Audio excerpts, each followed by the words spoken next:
इस कार्यक्रम के पुण्यार्जक हैं पन्नालाल जैन, सरला जैन, विवेक बेनाड़ा, Ketki Benada, Aaradhya, Devansh, Benada bearings and piston private limited, Benada solar private limited.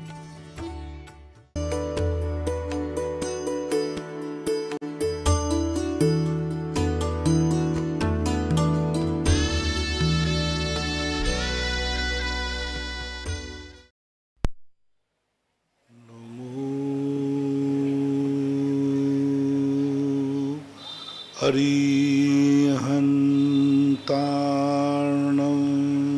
नमो अरिहन्तार्णं नमो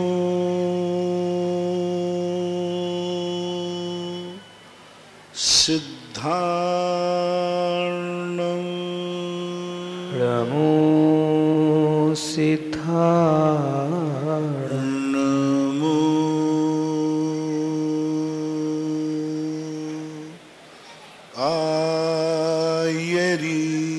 आयर्याणं नमो आयर्याणं नमो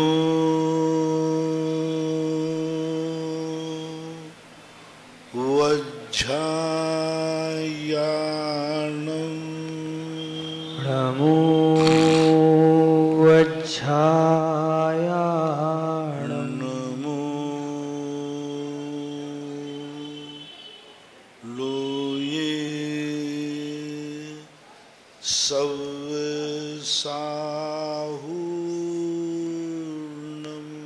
नमो लोये सवसाहूणम्।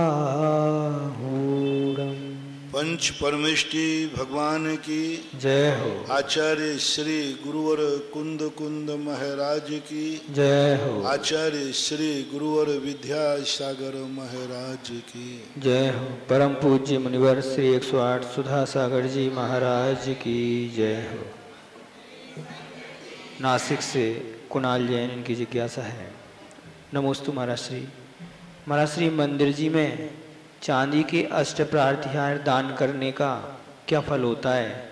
क्या प्रार्थिहार को प्रतिमा जी के सामने कांच की पेटी में रख सकते हैं या नहीं? एवं कांच की पेटी या अष्ट प्रार्थिहार के ऊपर किसी मृत व्यक्ति की स्मृति में दानदाता द्वारा नाम लिखाया जा सकता है या नहीं? कृपया समाधान करें। कोई भी वस्तु दान में दी जाती है, किसकी दी जाती है इसका जैनागम में कोई विशेष उल्लेख नहीं। उल्लेख इतना है कि तुम्हारी शक्ति कितनी है। हमारे जैन दर्शन में हर क्रिया में पूज्यवर कुंद कुंद भगवान ने तो स्पष्ट कह दिया, जम सक्कई तम कीरे जम चण सक्कई च सद्धरणम। शक्ति को छुपाना नहीं, शक्ति से ज्यादा करना नहीं। भगवान के सामने गज मोती चढ़ाना भी कम है और मक्के के दाने भी बहुत हैं। इससे ही सिद्ध होता है कि ना तो हमारे यहाँ गजमोती की कीमत है और ना मक्के के दानों की उपेक्षा है। आपकी शक्ति क्या है? शक्ति को नहीं छुपाना। शक्ति को छुपाने वाला बहुत गलत, खतरनाक है। हम उदाहरण देते ना, शक्ति को छुपाए तो सांप काटेगा और शक्ति से ज्यादा करोगे तो बिच्छू काटेगा। क्यों?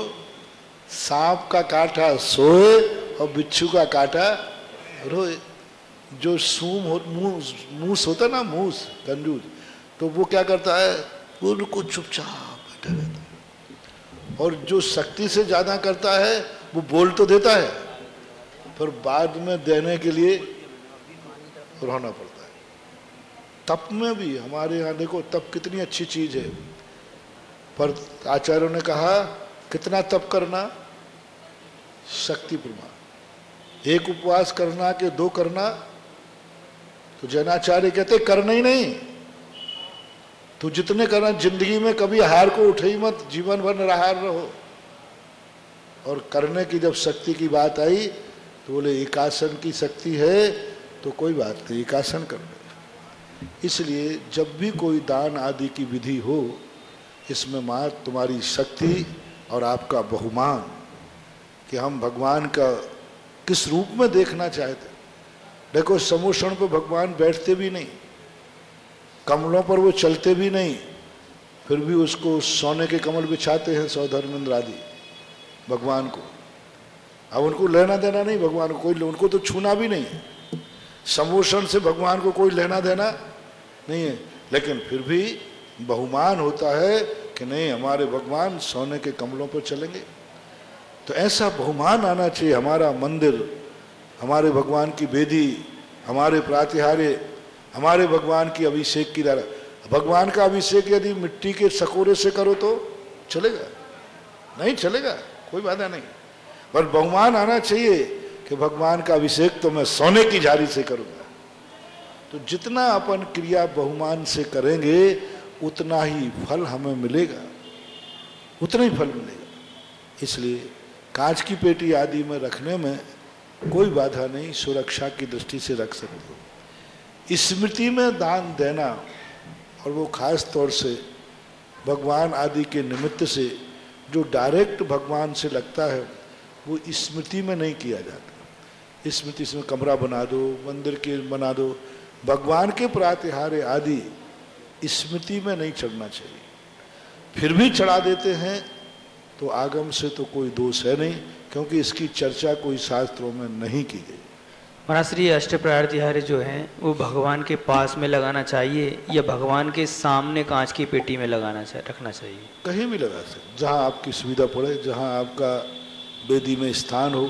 कई स्थानों पर साइड में रख देते हैं, व्यवस्था के अनुसार कर लेना। सांगानेर से एकता जैन बस इनकी जिज्ञासा है। नमोस्तु महाराज श्री।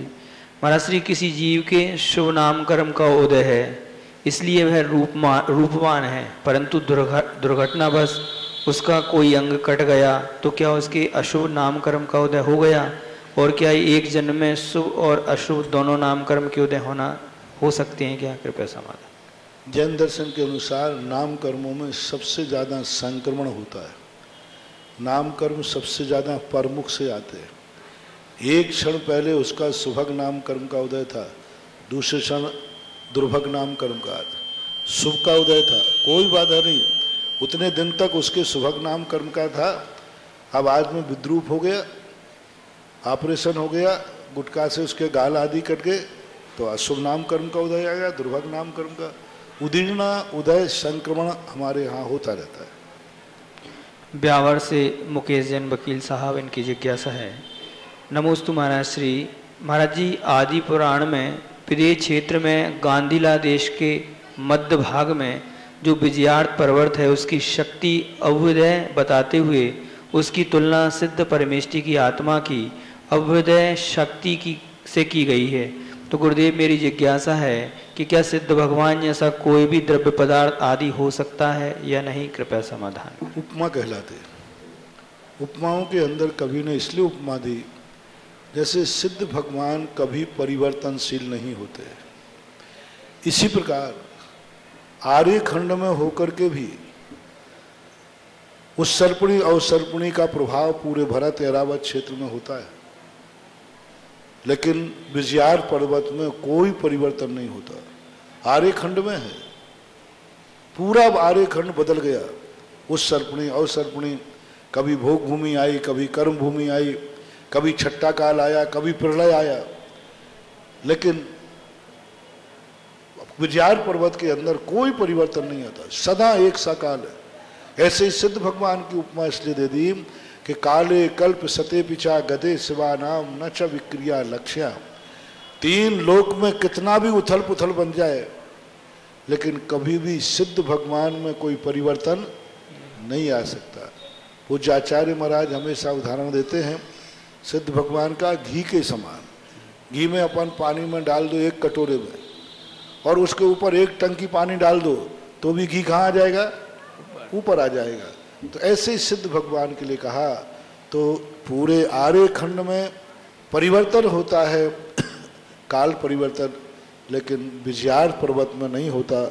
इसलिए वहाँ सिद्ध परमेष्टि की उपमा दी गई। आंध्र प्रदेश से जिज्ञासा है। नीतीश कुमार जैन, नमोस्तु महाराज श्री। महाराज जी, क्या ध्यान के माध्यम से जो वर्तमान में हम ध्यान करते हैं, वे ध्यान के माध्यम से हम भूतकाल को देख सकते हैं या नहीं? कृपया से। ध्यान के माध्यम से हम देखना चाहें तो देख सकते हैं। यदि आपका धारणा नाम का मति ज्ञान का क्षोभसम आपका तीव्र है, स्मृति आपकी ठीक है, तो आप देख सकते हैं। होता ही है, देखते हैं। जाति स्मरण किसका नाम है? जाति स्मरण एक मति ज्ञान सुत ज्ञान की ही तो परिणति है, और उस जाति स्मरण के अंतर्गत स्पष्ट सब कुछ उसको अतीत के तीन भाव दिख जाते हैं, तो ये देख सकते हैं, कोई बाधा नहीं। लेकिन क्षयोपशम हो तो है, ध्यान अकेले करने मात्र से नहीं होगा, लेकिन ध्यान के साथ आपकी धारणा और स्मृत्यावरणी कर्म का क्षयोपशम यदि है तो संभव है। अजमेर से प्रेमचंद जैन की जिज्ञासा है। नमोस्तु गुरुवर। महाराज श्री, मैंने कुंद कुंद का कुंदन में एक जगह ये 2 लाइन पढ़ी। इसमें लिखा था 4 आना दोष पश्चाताप से नष्ट हो जाता है, 4 आना गुरु को बतलाने से, और 4 आना प्रायश्चित लेने से, और शेष बचा हुआ दोष सामायिक में बैठने से समाप्त हो जाता है। तो क्या वास्तव में ऐसा ही है? कृपया समाधान करें। शास्त्रों में तो ये बनियाईगिरी नहीं लिखी, हिंदी कार ने, क्योंकि कुंद कुंद का कुंदन एक संग्रह ग्रंथ है, कुंद कुंद की कुछ गाथाओं को संग्रह किया गया है, तो उस संग्रह की अपेक्षा से ऐसी बातें कह दी गई। वस्तुतः पूछा जाए तो ऐसा कोई आगम में बंटवारा नहीं है। आगम में ये बंटवारा दिया गया है कि कुछ दोष ऐसे हैं जो आलोचना करने मात्र से हो जाते हैं, जिसे आप सामायिक कह सकते हैं। आलोचना स्वयं में पश्चाताप कर लिया। कुछ दोष ऐसे होते हैं जिनको प्रतिक्रमण करना पड़ता है। कुछ दोष ऐसे हैं जिनका गुरु के सामने बखान करना अनिवार्य है। बिना गुरु के कहे बिना उन दोषों का निराकरण नहीं होगा। तो ये बंटवारा तो हमारे शास्त्रों में है, लेकिन ये 4 आना वाला बंटवारा शास्त्रों में नहीं है। ये समझाने के लिए शायद कहा गया। महाराज जी, एक जिज्ञासा है, नवकोटि विशुद्धि किसे कहते हैं, इसके बारे में पढ़ा और समझ भी लिया, लेकिन एक आचार्य कहते हैं कि जिन महाराज आहार आदि के उत्पादन में मन वचन काया के द्वारा कृत कार्यता अनुमोदना से कुछ योगदान ना हो, उसको नवकोटि विशुद्धि कहते हैं।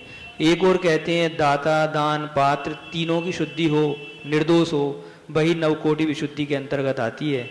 महाराज जी, यहाँ पर सोमदेव सूर्य कहते हैं कि भोजन मात्र में साधु की क्या परीक्षा करना चाहिए, गृहस्थो दान देने मात्र से शुद्ध हो जाता है, साधु कैसा भी हो।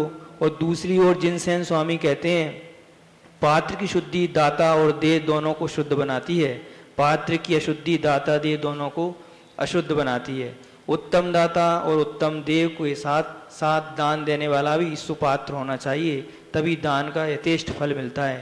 तो कृपया महाराज जी इस विषय पर आप। सभी कथनों का लक्ष्य की है। 9 कोटि का जहाँ तक सवाल है, तो 9 कोटि का अर्थ होता है मन वचन काय कृत कार्य अनुमोदना से।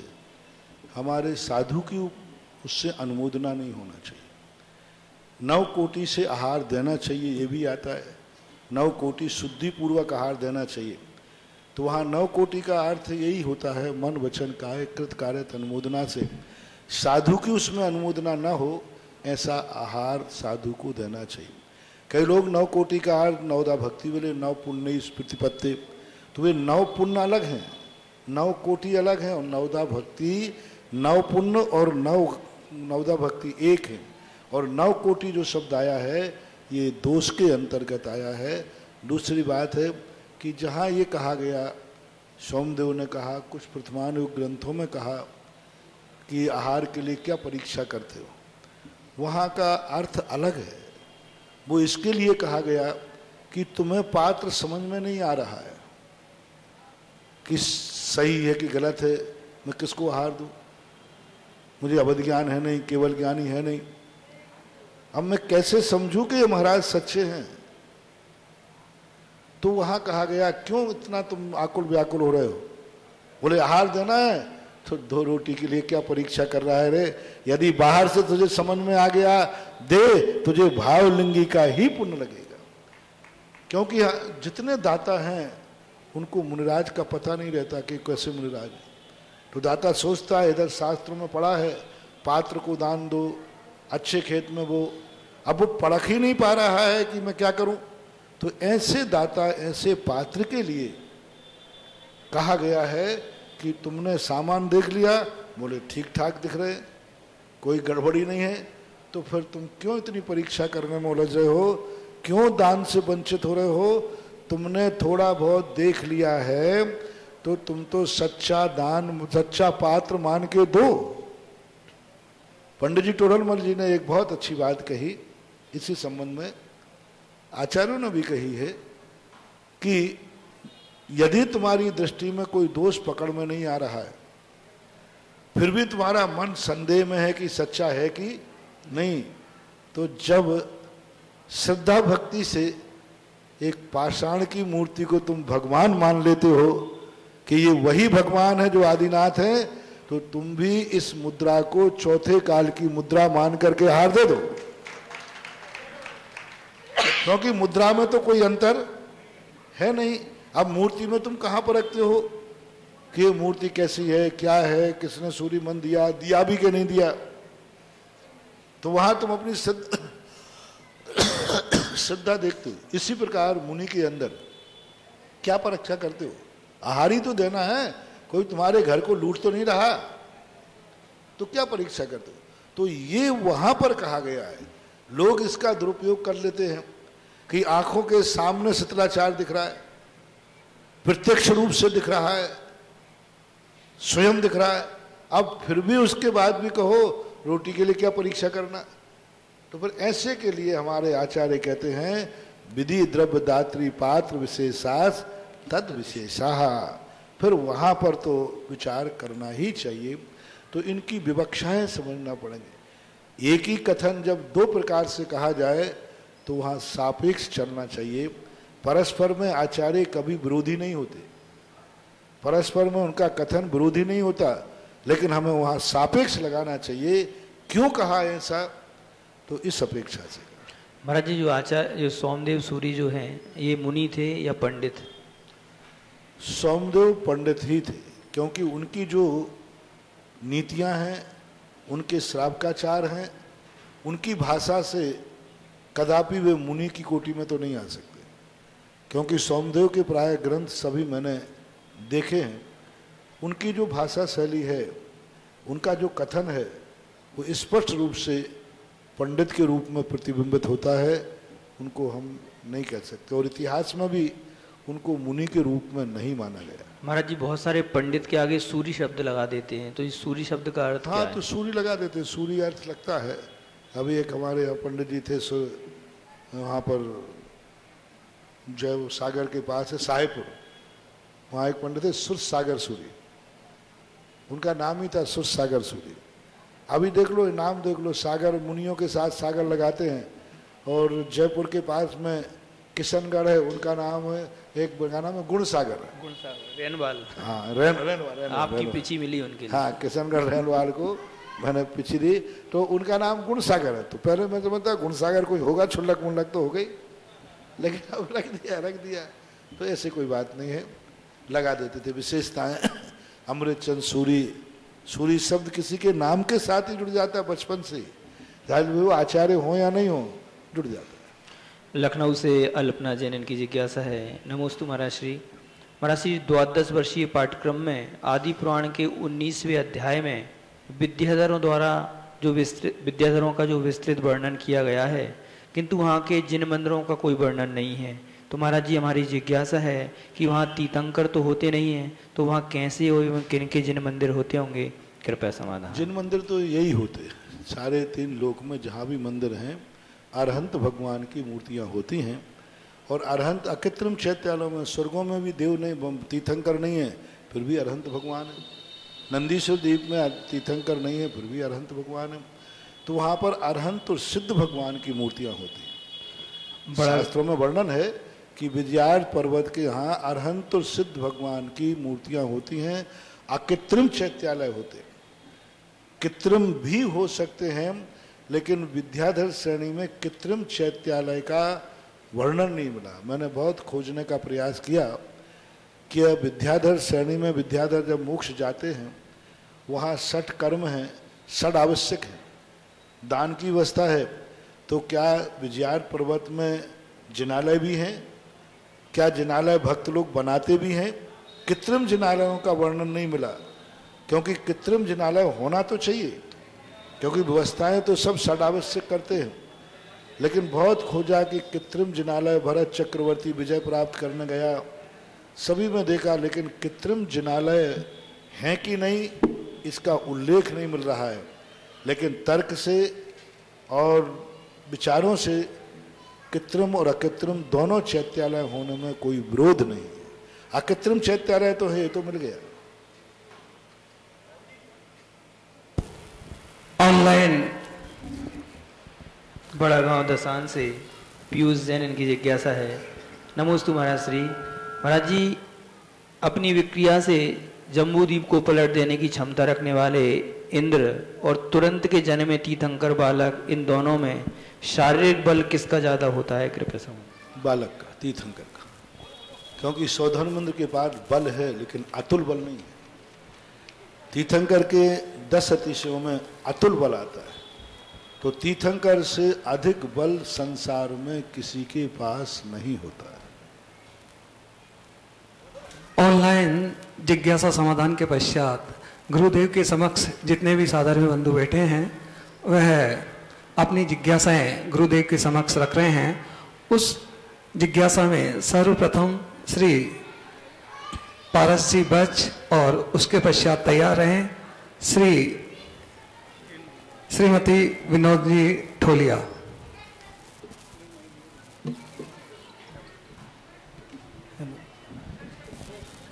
मुनि श्री सुधा सागर जी महाराज के चरणों में त्रिवार नमोस्तु, सत्संग के चरणों में त्रिवार नमोस्तु।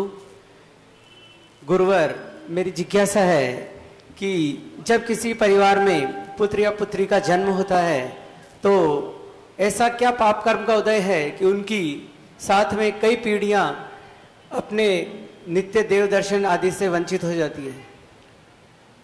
धार्मिक दृष्टि से जब कोई व्यक्ति अपराध करता है तो आप उसे बहिष्कार करते थे, तो ये तुम्हारा बहिष्कार है। संसार बढ़ने पर तुम खुशी मना रहे हो, ये धार्मिक और आध्यात्मिक दृष्टि से बहुत बड़ा अपराध है। कोई व्यक्ति पाप कार्य करने पर बुरे खुशी मनावे तो वो दंड का भागीदार है ही। तुमने संसार बढ़ाया और संसार बढ़ाने की अनुमोदना की, तो यह संकेत दिया जा रहा है कि तुम जिसकी खुशी मना रहे हो संसार बढ़ने की बढ़ाने की, यह तुम्हारी ठीक नहीं है। संसार को एक ओर तो कह रहे हो संसार ताप विनाशनाय, और दूसरी ओर पुत्र हुआ तो खुशियां मना रहे हो। ये दो मुखी बातें नहीं चलेंगी। इधर तो भगवान से कहे संसार ताप विनाशनाय, काम बाण विध्वंसनाय, क्षुधा रोग विनाशनाय। हाँ, इधर तो पूजा में कह के जाता है, और घर जाकर यदि 10 मिनट रोटी नहीं मिले तो माथा फोड़ता है। 10 मिनट जैनी को सबसे ज्यादा भूख लगती मंदिर जाने के बाद। यदि 12 बजे तक भी मंदिर नहीं जाए तो चल जाए, और मंदिर हो गया और फिर नहीं मिले तो वो तो भूखा शेर है। हाँ, तो ये बात समझ में नहीं आई। इधर तो बोल गए क्षुधा रोग विनाशनाय, तो बहुत मुश्किल है। इसमें एक उदाहरण आता है कि एक पत्नी नास्तिक थी और पति आस्तिक था, तो वो कहता है कि मंदिर चलो। बोले क्यों? बोले हमारे भगवान सब इच्छाएं पूरी करते हैं। उसको लोभ दिया उन्होंने, हमारे भगवान इच्छा पूर्ति है, सब इच्छाएं। उन्होंने कहा चलो आज चलते हैं। बोले तुम जो करोगे मैं देखूंगा। तो इन्होंने जब पढ़ा कि क्षुधा रोग विनाशनाय नैवेद्यम निरुपामति स्वाहा, उसने पकड़ लिया कि इन्होंने भावना भाई है मेरी भूख मिट जाए, और घर से क्या कह के आए थे कि हमारे भगवान सारी इच्छाएं पूरी, पर वो मंदिर से जाकर के बस रसोई में नहीं बनाई, सो गई। बोले रोटी क्यों नहीं बना रही? बोले इच्छा पूर्ति भगवान ने आपकी भूख मिटा दी होगी ना। तो आपने कहा था सब इच्छाएं पूरी करते हैं और आपने क्षुधा रोग विनाशनाय। तो या तो ये बताओ कि तुम्हारे भगवान इच्छा पूर्ति है कि नहीं, और या ये बताओ तुम झूठ क्यों बोलते हो। क्या जवाब दोगे? इधर क्षुधा रोग विनाशनाय कह रहे हो, उधर घर जाके रोटी मांग रहे हो। तो धार्मिक नीति ये कहती है भले तुम रोटी मांगो या ना मांगो, भूख लगे, लेकिन सत्य को समझो। ये सूतक वो सत्य है जो व्यक्ति को ये दिखाता है कि भली मैं संसार बढ़ा रहा हूं, लेकिन धार्मिक दृष्टि से मुझे संसार बढ़ाना नहीं चाहिए। तो ये 10 दिन का धर्म की क्रियाओं से तुम्हें बहिष्कार किया गया। एहसास कराने के लिए तत्व की दृष्टि है, सम्यक दर्शन का बहुत बड़ा रक्षा कवच है। सूतक एक सत्य का प्रदर्शन करने के लिए बहुत बड़ी प्रक्रिया है, बहुत बड़ी। भले तुम करो तो करो, लेकिन कम से कम ये महसूस तो करो कि मैंने संसार बढ़ाना नहीं चाहिए था, लेकिन मैंने अपनी मोह से संसार को बढ़ाया। इसलिए सूतक एक बहुत बड़ी आध्यात्मिक, सैद्धांतिक, तात्विक परंपरा है जो हमें सत्य का ज्ञान कराती है। श्रीमती विनोदनी जी ढोलियार इसके पश्चात तैयार रहें। श्री कमल किशोर जी जैन वगैरह वाले। गुरुदेव के चरणों में त्रिवार नमोस्तु नमोस्तु नमोस्तु। गुरु और मेरी जिज्ञासा है, केशवराय पाटन में जो मेन प्रतिमा है उसके आगे जो एक बेल विराजमान किया हुआ है, स्थापित किया हुआ है, वो किसका प्रतीक है? क्या? केशवराय पाटन में जो मुख्य प्रतिमा है उसके आगे बेल विराजमान किया, स्थापित किया हुआ है। स्थापित किया बेल मेरे ज्ञान में नहीं है, क्यों किया गया मेरी जानकारी में नहीं है। मैंने ध्यान में नहीं है कि बैल अभी कोई रख दिया हो या कोई पहले से कोई रखा हो। अब क्या कह सकते कोई, क्योंकि वहाँ मुनि सुब्रत नाथ भगवान की मूर्ति के रूप में है, सभी लोग मुनि सुब्रत मानते हैं, इसलिए बैल का क्या औचित्य है मेरे ज्ञान में नहीं। तो महाराज जी फिर ये नंद्याव्रत क्या है? नंद्याव्रत अलग चीज है, नंदी नहीं है ये। नंदी मत समझो, नंदी और नंद्याव्रत। अच्छा अच्छा, यानी तुम नंद्याव्रत को नंदी मान रहे हो? नहीं सर, महाराज नंदी अलग चीज है। नंद्याव्रत एक वो मांगलिक चिन्ह है जिसमें वास्तु से जो उसकी आकृति है वो अक्षय अखंड के रूप ले जाती है। वास्तु आकृति पर आश्रित है, पूरा वास्तु आकृति पर आश्रित है, पूरा ध्यान, पूरा एनर्जी आकृति पर आकृत है। का आकार ये है, इस आकृति का ध्यान करने से अलग परिणाम होंगे। माँ उसकी आकृति अलग है, उसका नेचर अलग है। यानी जितने 52 अक्षर हैं, इन 52 अक्षर का अलग अलग नेचर होने का अर्थ क्या है? उनकी आकृति।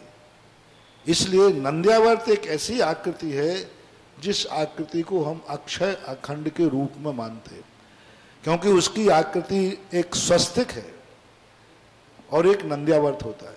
तो नंद्यावर्त जो है सम्मेद शिखर और अयोध्या की तलहटी में विद्यमान है। जो छठे काल के अंत में प्रलय आएगा उस समय ये पृथ्वी धस जाएगी, शिखर जी धस जाएगी और मात्र उस पानी के ऊपर अयोध्या और सम्मेद शिखर के 2 नंद्यावर्त स्वर्णमयी चमकते हुए दिखेंगे। और देवतागण जब देखेंगे आकाश से प्रलय कि सब कुछ नाश हो गया, लेकिन ये पानी के बीच में ये 2 चीजें क्या चमक रही, तो वे अवध ज्ञान से जानेंगे और सारे देवतागण उन दोनों नंद्यावर्त की पूजा करेंगे।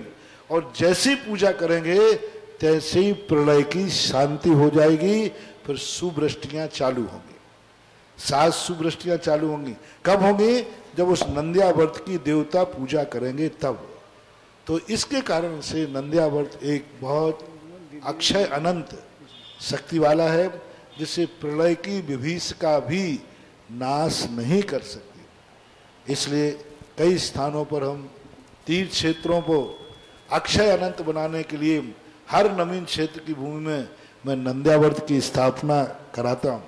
जब से मैंने नंद्यावर्त की महिमा पढ़ी, त्रिलोक सार में पूज्यवर नेमीचंद महाराज ने लिखी, तब से उसके प्रति हमारी एक श्रद्धा जागी, आस्था जागी कि ऐसी भी कोई दुनिया में है जो प्रलय की विभीषिका में भी नाश नहीं हो पाए। जरूर ऐसी वस्तु में कोई ताकत होगी। और जिन जिन तीर्थ क्षेत्रों पर मैंने नंद्यावर्त और सम्मेद शिखर की माटी स्थापित की, वे तीर्थ क्षेत्र आज सब आकाश की तरफ बढ़ रहे, सब विकास। तो नंद्यावर्त को हमने, नंद्यावर्त का इतना भी महत्व है एक बागड़ के अंदर वीरोदय तीर्थ क्षेत्र है, अभी जंगल है, खेत है, वहाँ नंद्यावर्त की स्थापना करने के बाद अभी कुछ भी नहीं, कोई भगवान नहीं, खेत है।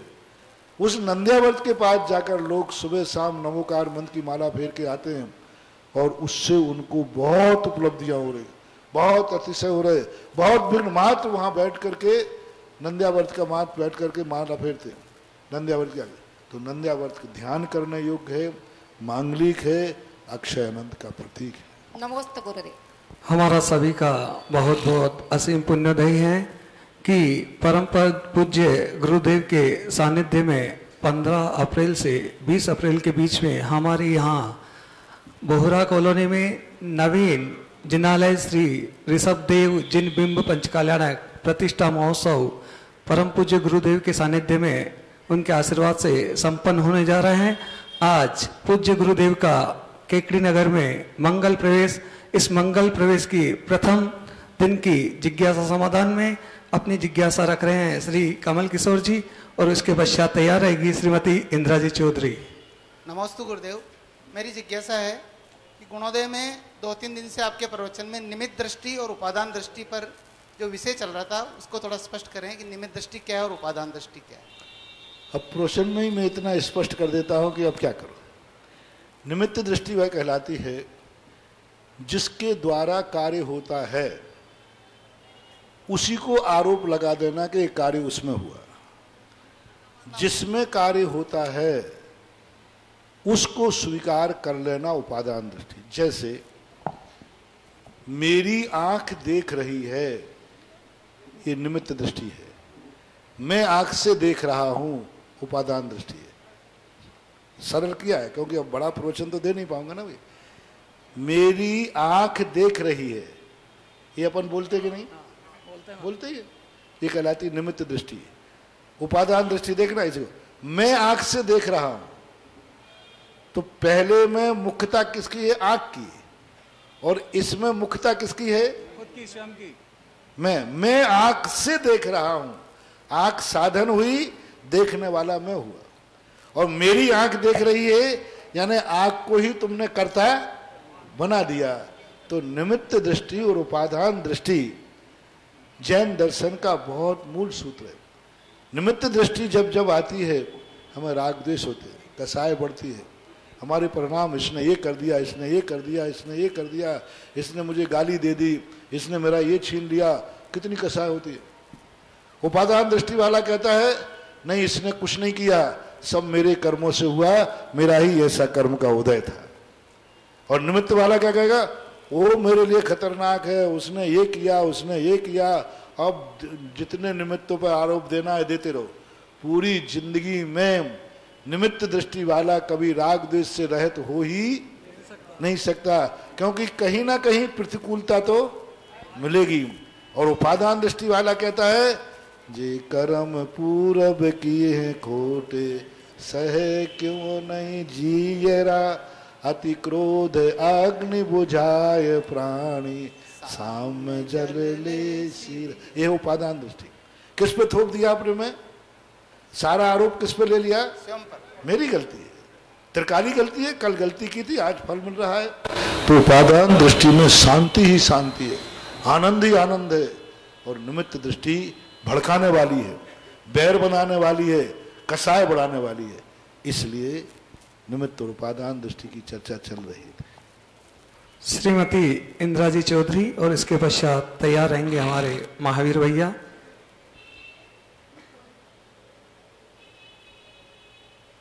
जल्दी, इतना गैप नहीं करें।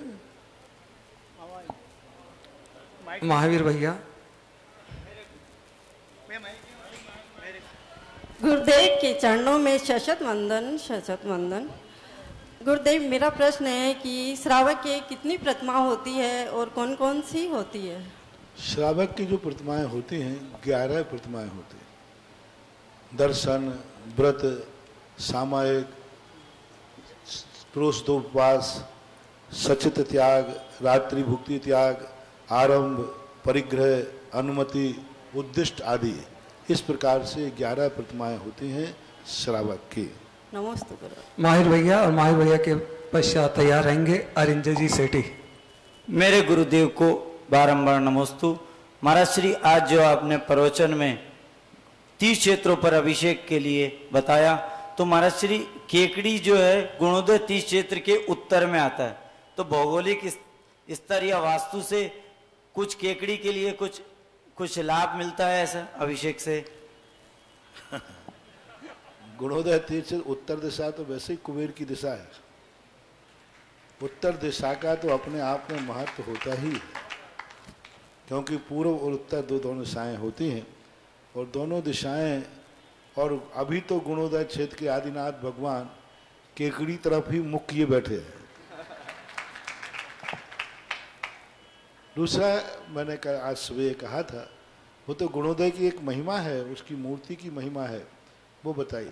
फिर भी कोई भी तीर्थ क्षेत्र से जुड़ता है, ऐसा नहीं है कि कोई व्यक्ति ये कहे कि महाराज मैं हफ्ते में 1 दिन बगेरा जाऊं तो मेरी मनाही नहीं है। कोई कहे सावर जाऊं तो मनाही नहीं। मैंने तो उसकी तुलना बताई थी कि गुणोदय तीर्थ क्षेत्र की विशेषता क्या है। वो एक बहुत जल्दी गुणोदय तीर्थ क्षेत्र की माटी की एनर्जी है, मूर्ति की एनर्जी। ये जो तीर्थ क्षेत्र सैकड़ों सालों में जो ऊंचाइयां नहीं छू पाए, गुणोदय तीर्थ क्षेत्र बहुत 2-5 साल में ही अंतरराष्ट्रीय बन जाएगा।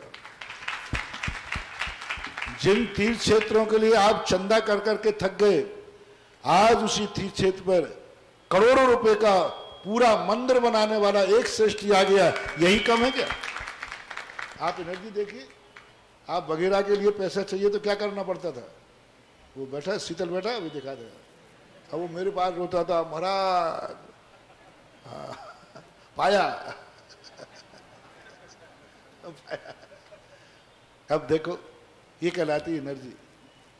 आज गुणोदय तीर्थ क्षेत्र का एक मंदिर अकेला बनाने के लिए एक परिवार, पूरी केकड़ी को भी यदि मैं ये आदेश दे देता पूरी केकड़ी को मिलकर वो मंदिर बनाना है, तो शायद केकड़ी वाले मुझे ही बुलाना छोड़ देते, कि बोले अब बाबा जी को अपन को बुलाना ही नहीं है। मैं कह रहा था, देखो अगली बार मैं यहाँ आऊंगा तो मुझे गुणोदय तीर्थ क्षेत्र का इस प्रकार नक्शा भी मैं देता, ये पाषाण का मंदिर बना करके तैयार करना है, तभी मैं अब दोबारा आऊंगा। यदि मैं ऐसा नियम लेकर के यहां से जाता तो बोलो कभी दोबारा आ पाता है? ना मंदिर बनता और ना मैं क्योंकि वो मंदिर कहाँ, कितना बड़ा मंदिर कई खोखों में बनेगा। महाराज आप पेटियों का काम हो तो बता देते, फिर भी ठीक है। खोखों का काम है, 1000 कलशों में, हजार कलशों में बनेगा। आप तो कहते तो बाबा जी अब नहीं आवे तो ही ठीक है, लेकिन देखो उस माटी का पुण्य देखो। तुम लोग तो अभी केकड़ी में रह करके भी उसकी महिमा नहीं समझ रहे हो, 16 किलोमीटर में बैठकर महिमा नहीं समझ रहे हो। उस क्षेत्र की महिमा को बंबई वाले ने भी महिमा समझ ली, और कहा बंबई का व्यक्ति, क्या लेना देना उसको केकड़ी से, क्या लेना देना गुणोदय से, ना रिश्तेदारी है, ना ब्याई जी है, ना कोई है, लेकिन महिमा समझ करके गुणोदय तीर्थ क्षेत्र का मूल नायक का मंदिर एक ही व्यक्ति पूरा मंदिर बनाने के लिए, ये हैं समझदार। ये समझते हैं नगीने की कीमत, ये समझते हैं वस्तु की कीमत। तुम्हारे लिए समझ से अभी बहुत बाहर है। तुम तो अभी इसलिए में उलझे रहो कि अपनों कौन सा मंदिर है, अपनों तो चंदा प्रभु, दूसरा कहता है अपनों तो वो आदिनाथ बाजू में, तीसरा कहता है वो पारसनाथ, चौथा कहता है नेमनाथ, और ये 5वां होगा बोहरा कॉलोनी। और एक आध का हमें याद नहीं आ रहा है। हाँ बोहरा कॉलोनी कह दिया ना। हाँ, और कोई मुनि सुब्रतनाथ, एक और मुनि सुब्रतनाथ, और एक और फिर आगे शांतिनाथ। शांतिनाथ बड़े भगवान है ना वो शांतिनाथ। हाँ, एक वो तैयार हुआ तो सब इसी में अटके हो, और उसी में सब गुड़ फोड़ रहे कुटिया में। वो देखो कहाँ बंबई और कहाँ केकड़ी, ये कहलाते हैं भावी चक्रवर्ती, ये कहलाते दानी, ये कहलाते दाता, जिन्हें कोई क्षेत्र से मतलब नहीं, कौन मंदिर कौन मेरा कौन तेरा, बस एक ही मंदिर है, ये मंदिर मेरे जिनेन देव का है और मेरे गुरु ने जिसकी महिमा गाई है। उसमें दो ही चीजें देखी, जिनेन देव का मंदिर है और जिसकी महिमा मेरे गुरु ने गाई है, बस इससे ज्यादा मुझे कुछ भी चाहिए नहीं। ये कहलाते दान। इससे गुणोदय तीर्थ क्षेत्र एक ऐसा एनर्जिस्ट क्षेत्र है, आप देखना कितने जल्दी ये क्षेत्र, इतने सालों में वो ऊंचाइयां नहीं छू पाए, ये क्षेत्र उतने सालों में प्रसिद्धि नहीं पा पाए। अशोक जी ने एक दिन प्रश्न किया था कि पुराने हमारे तीर्थ क्षेत्र हैं, ये सारे जगत में प्रसिद्ध क्यों नहीं हो पाए, गुणोदय क्यों हो गया? महाराज जी आप इसकी महिमा गा रहे, चिंता मत करो, मैंने बघेरा की भी महिमा गाई है, 4 महीने गाई है। 4 महीने मैंने बघेरा के लिए अभिषेक करने के लिए, भेजने के लिए, मंडल बनाने की चर्चा की। मैं 4 महीने में फेल हो गया और गुणोदय में बैठे बैठे पास हो गया। क्या बघेरा को भी मैंने खूब महिमा गाई। जब कोई दम होती है तो प्रभाव पड़ता है बंधु। आज गुणोदय का जो विकास होने की स्थिति में आ रहा है, आप देखना 5 साल के अंदर ही अंदर गुणोदय एक अंतरराष्ट्रीय क्षेत्र बनेगा और लोग वहां, तुम जाओ या नहीं जाओ, जब तक नहीं बना है कर लो अभिषेक, बाद में तुम्हें लाइन लगाना पड़ेगी, पीछे खड़े होना पड़ेगा।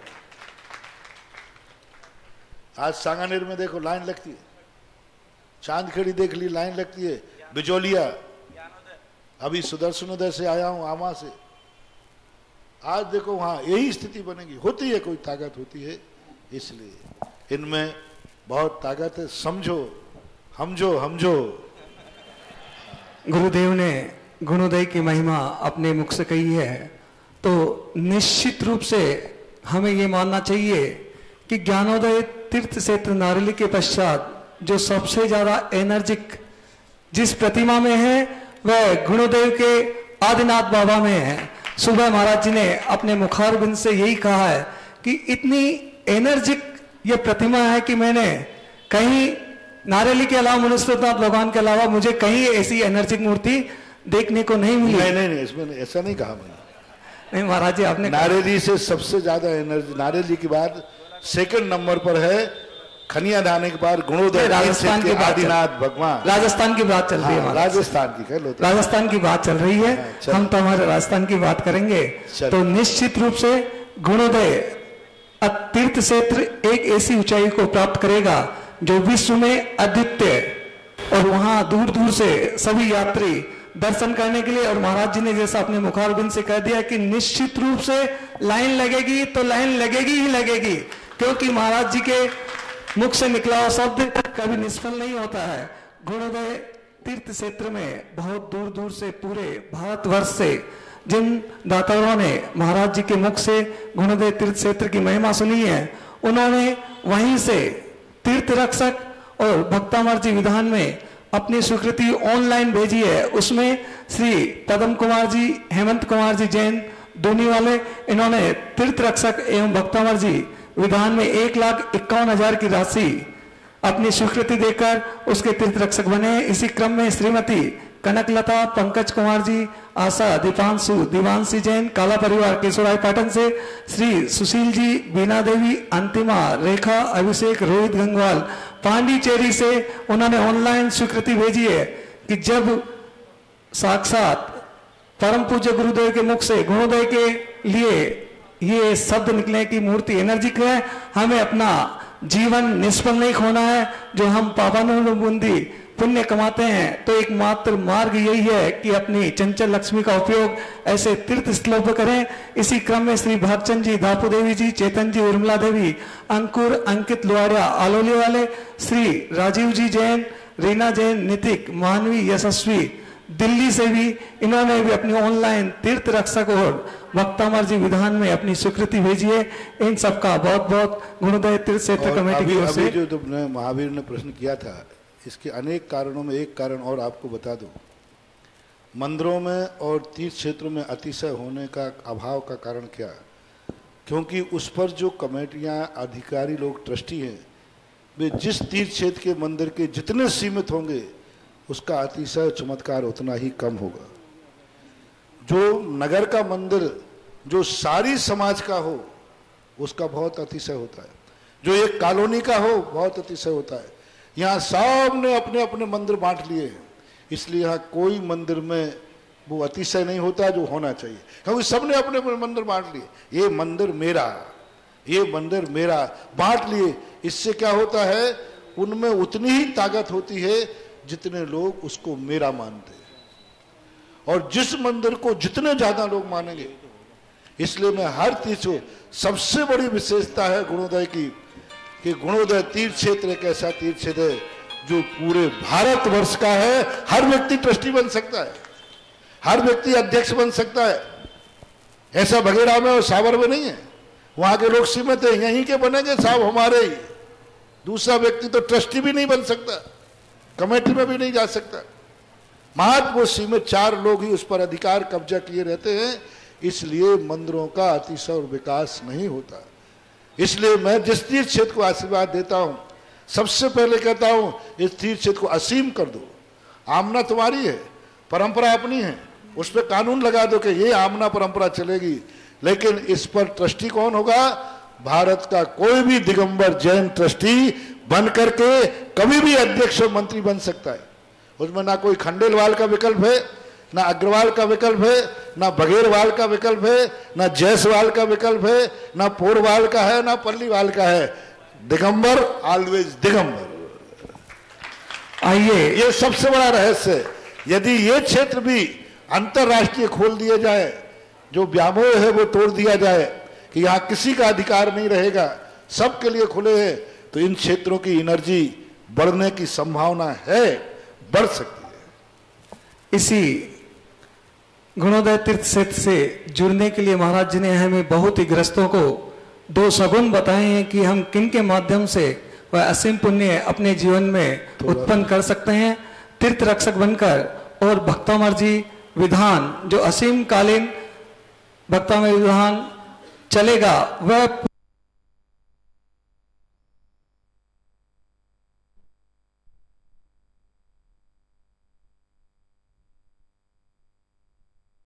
नहीं सकता भी नहीं। मुनियों के लिए तो पुण्य के आश्रय बहुत हैं, जितने जितने वो निर्विकल्प होते जाएंगे उतने उनके पुण्य की मधुरता बढ़ती जाएगी। गृहस्थों के लिए तो षडावश्यक ही है, और उसमें भी यदि विशेष पुण्य की क्रिया चाहते हो तो पूज्यवर कुंदकुंद भगवान ने, पूज्यवर वीरसेन स्वामी महाराज ने दान पूजा मुखो सावो धम्मो, दान और पूजा इन दोनों में सबसे ज़्यादा गृहस्थ को पुण्य का आश्रय होता है।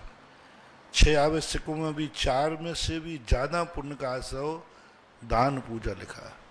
ये सभी आचार्यों ने एक मत होकर मान किया है।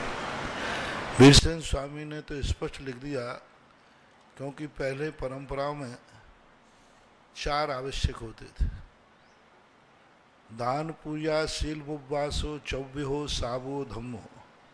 ये 4 श्रावक के धर्म कहे गए। उनमें भी जब विशेष ग्रस्त की पुण्य की बात कही, समस्याओं के समाधान की बात कही, सुख समृद्धि वैभव को प्राप्त करने की बात कही, तो उन्होंने कहा ग्रस्त को दान पूजा मुख्य हो। 4 में भी दान और पूजा मुख्य है। इसलिए दान और पूजा की स्थिति में आप लोग अपनी प्रवृत्ति लाइए, और पूजा में भी सबसे ज़्यादा पुण्य का आश्रय अभिषेक में होता है। उनमें भी यदि पूजा, पूरी पूजा आप करते हैं तो सबसे ज़्यादा पुण्य के आश्रय का कारण अभिषेक है। पूज्यवर यति विषय महाराज ने श्री तिलोय परिणति के अंदर देवताओं के लिए जन्म के बाद पूजन का उल्लेख नहीं किया, अभिषेक का उल्लेख किया कि प्रत्येक देवता जन्म लेते ही भगवान का अभिषेक करता है। पूजा का शब्द का प्रयोग वहाँ नहीं किया, अभिषेक का किया। इससे सिद्ध है कि अपनी रुचि षडावश्यक में और दान पूजा में विशेष रूप से लगाइए। केकड़ी से प्रेमचंद जैन, इनकी जिज्ञासा है नमोस्तु महाराज श्री। महाराज श्री, निकांक्षित सम्यक दृष्टि जो कर्मों के फल और समस्त धर्मों की कांक्षा नहीं करता, तो यहाँ गुरुदेव समस्त, क्योंकि आपका गृहस्थिक हमारा जैन दर्शन अभ्युदय और निश्रेयस दोनों सुखों को देने वाला है। महाराज जी केकड़ी तो उसी दिन महावीर जयंती भी है महाराज, उसी दिन महावीर जयंती भी है। हाँ, इस बार शायद आदिनाथ जन्म कल्याणक के दिन महावीर का जन्म जयंती पड़ रहा है। बहुत अच्छा। श्रीमती मंजू जी ठोलिया, उसके पश्चात सुदर्शनो तीर्थ क्षेत्र से पधारे, जिन्होंने 4 महीने पूरे चातुर्मास में बहुत बहुत पुण्य कमाया, ऐसे श्री हेमंत जी गोयल तैयार रहे। Hello hello. मेरे परम आराध्य गुरुवर के चरणों में सत नमन। गुरुवर, आपके सानिध्य में फरवरी माह में सुदर्शनोदय तीर्थ क्षेत्र आवा में 3 भव्य जिनालयों का पंच कल्याणक हुआ। समौसरण जिनालय, सहस्रकोट जिनालय और नंदीश्वर जिनालय। उन तीनों जिनालयों के द्वार चतुर्मुखी है, तो श्रावकों की जिज्ञासा है कि हम किस द्वार में प्रवेश करके उसकी प्रतिमा वो परिक्रमा कर सकें वास्तु के अनुसार। हमारा चतुर्मुखी जो भगवान होते हैं उसमें मूल रूप से उत्तर दिशा और पूर्व दिशा अपने यहाँ मुख्य मानेंगे। पहले किसी भी दिशा से प्रवेश करें, लेकिन उत्तर और पूर्व दिशा मुख्य है। उसी दिशा से हमको नमस्ते महाराज। श्रीमती मंजू जी ठोलिया और उनके पश्चात तैयार रहेंगे बाबू लाल जी जैन।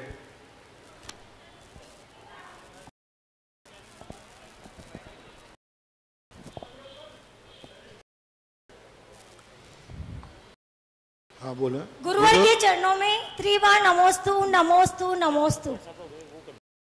गुरुवर, मेरी जिज्ञासा है कि ये जो चंद्र स्वर होता है और सूर्य स्वर होता है, उसमें जो कार्य किए जाते हैं, उसमें जैन धर्म के अनुसार उसका क्या महत्व होता है? पूज्यवर सुखचंद महाराज ने श्री ज्ञानार्णव के अंदर इन स्वरों की चर्चा की है। स्वर विज्ञान एक ऐसा बड़ा ज्योतिष है, सारे दुनिया के ज्योतिष फैल हो सकते हैं स्वर विज्ञान में, क्योंकि स्वर विज्ञान व्यक्ति से संबंध रखता है। अब एक पेपर में राशि का कोटेशन आता है, कॉलम आता है। अब उस 12 राशियां हैं, 1.25 करोड़ की जनता है। अब 1-2 लाइनों में करोड़ों का भविष्य लिखा है। मान लो प्रथम मेष राशि है, तो अब मेष राशि में लिखा मेष राशि वालों का इस हफ्ते में ये होगा, तो कितने हो गए वो मेष राशि वाले? करोड़ों। लेकिन स्वर सबका व्यक्तिगत होता है। जैसे अंगूठे की रेखाएं किसी की नहीं मिलती, ऐसा स्वर भी किसी से मिले कोई जरूरी नहीं। और स्वर हमारा बिल्कुल करेंट ज्योतिष है। स्वरों का ज्ञान यदि जिसको हो जाता है, वो किसी भी कार्य में विफल और सफलता का निर्णय पहले से ही कर लेता है। तो हमारे यहाँ जब बाएं स्वर से कोई वायु अपनी श्वास बाएं स्वर से निकलती है, उसे चंद्र स्वर और इड़ा कहते हैं। जब दाएं स्वर से निकलती है तो सूर्य और पिंगला कहते हैं, और जब दोनों स्वर से निकलती है तो सुषमना कहते हैं। धार्मिक और शीतल कार्य चंद्र स्वर में किए जाते हैं, रुद्र और उग्र कार्य सूर्य स्वर में किए जाते हैं, सामायिक और ध्यान आदि सुषमना में किए जाते हैं। इसके भी अनेक भेद हैं। अग्नि, वायु, पृथ्वी, आकाश, ये भेदों से चलती है। जब नासिका की श्वास हमारी 12 अंगुल तक नीचे तक जाती है, तब पृथ्वी धारणा होती है। जब वही श्वास किसी कांच के ऊपर लिया जाए तो त्रिकोण बन जाएगा। तो समझना ना, हमारा श्वास अग्नि तत्व का चल रहा है, और जब वो श्वास दर्पण में लहरिया के समान आकार बना दे तो वायु स्वर चलता है। ऐसा बहुत सारा वर्णन पूज्यवर सुखचंद महाराज ने ज्ञानार्णव में किया है। जैन दर्शन इसको मान्यता देता है। श्री बाबूलाल जी जैन, इनके पश्चात तैयार रहेंगे हमारी गुरुदेव के चरणों में किरण दीदी। त्रिवार नमस्तु नमस्तु जेठाना जैन समाज की ओर से गुरुदेव। मेरा भगवान महावीर ने धनतेरस के दिन योग नियोग लेकर के अमावस्या रोज निर्वाण प्राप्त किया। ऐसे बाकी तीर्थंकरों ने कितने दिन का योग नियोग किया और कैसे कैसे उनको जो है माइक पास रखिए। बाकी तीर्थंकरों ने भगवान महावीर ने 2 दिन नियोग करके अमावस्या रोज निर्वाण प्राप्त किया। तो बाकी तीर्थंकरों ने जो है कितने दिनों का नियोग लेके, सबके अलग अलग है। तीर्थंकर भगवान ऋषभ देव का अलग है, आदिनाथ भगवान महावीर स्वामी का अलग है। किसी का 14 दिन है, किसी का 3 दिन है, किसी के 8 दिन है। अधिकतम 14 दिन का योग निरोध का उल्लेख है, महावीर स्वामी का 3 दिन का। सबके अलग अलग है। नमस्ते।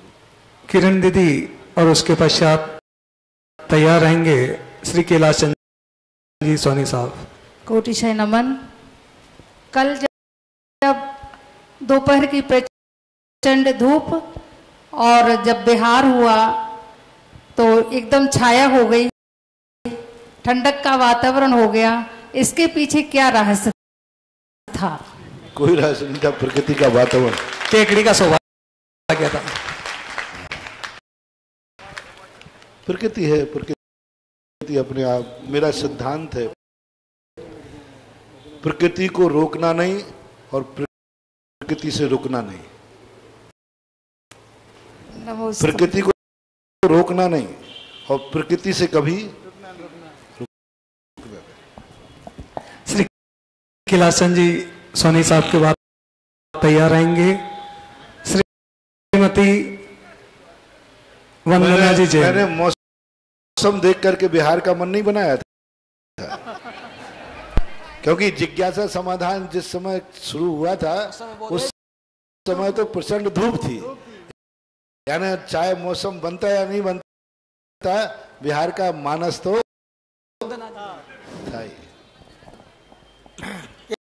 केकड़ी नगर की काया पलट कर अमलवत स्वरूप प्रदान करने वाले परम पूज्य मुनि पुंख सुधा सागर जी महाराज के चरण कमलों में त्रिबार नमोस्तु नमोस्तु नमोस्तु। मेरा एक प्रश्न तो दीदी ने आधा तो खुद ही कर लिया, बाकी आधा मैं पूछने से वंचित नहीं रहूं, इसीलिए फिर भी मैं पूछना चाहता हूं। महाराज श्री, जब हम रोड से चल रहे थे तब ये सोच रहे थे कि इस तपती धूप में महाराज का विहार कैसे हो पाएगा, तो मेरे साथियों ने कहा भाई देखो अब जैसे होगा जैसे होगा।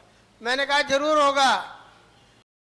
तो कैसे होगा कि बादल चल रहे हैं, जैसे ही 5 बजे बादल उमड़ घुमड़ करके आ गए और महाराज श्री विहार हो गया, सारा काम बढ़िया हो गया।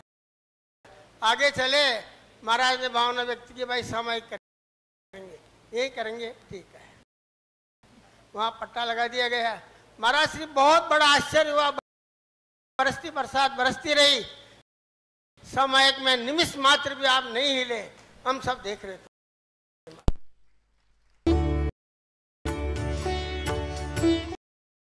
इस कार्यक्रम के पुण्यार्जक थे पन्ना लाल जैन, सरला जैन, विवेक बेनाड़ा, Ketki Benada, Aaradhya, Devansh, Benada bearings and piston limited, Benada solar private limited,